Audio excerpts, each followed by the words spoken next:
हे भगवान केहन पुतोह देलक या हमर घर के नाश कर देल के धोछिया। कनाम त हमर जागल रहे जे केकरा से शादी भेले हमर तोरा घर एलियो। Vijay Shri digital audio recording studio Bihariganj. Singing by Mamta Mahi DJ Shiva बरसम सिंगिंग बाय शिवानी झा। कौन घर से ओइली के धोछिया घर में अगिया लगोइले गे घर में अगिया लगोइले गे घर में अगिया लगोइले गे। कौन घर से ओइली के धोछिया घर में अगिया लगोइले गे। सोना सन के हो हमर बेटा के कोन तू पटियैले गे। सोना सन के हो हमर बेटा के कोन तू पटियैले गे। Vijay Shri digital audio recording studio Biharigunj.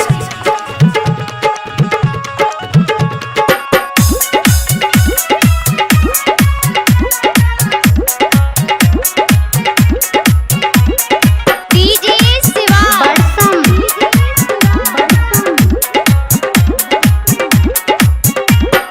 बेसी बक बक नाही करे बुढ़िया तोहर दाल न गलत हो गे तोहर दाल न गलत हो गे तोहर दाल न गलत हो गे। बेसी बक बक नाही करे बुढ़िया तोहर दाल न गलत हो गे। हम ही भेलियो घर के मालकिन तोहर राज न चलत हो गे। हम ही भेलियो घर के मालकिन तोहर राज न चलत हो गे। हम ही भेलियो घर के मालकिन तोहर राज न चलत हो गे।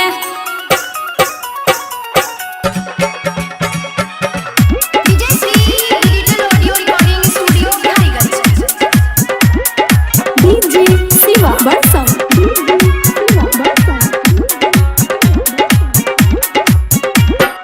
मुँह पर लब लब नई कर मुगिया झोटा ले बहु खार गे झोटा ले बहु खार गे झोटा ले बहु खार गे। मुँह पर लब लब नई कर मुगिया झोटा ले बहु खार गे। अगल बगल के पड़ोसी देखै छ घर से देबो निकाल गे।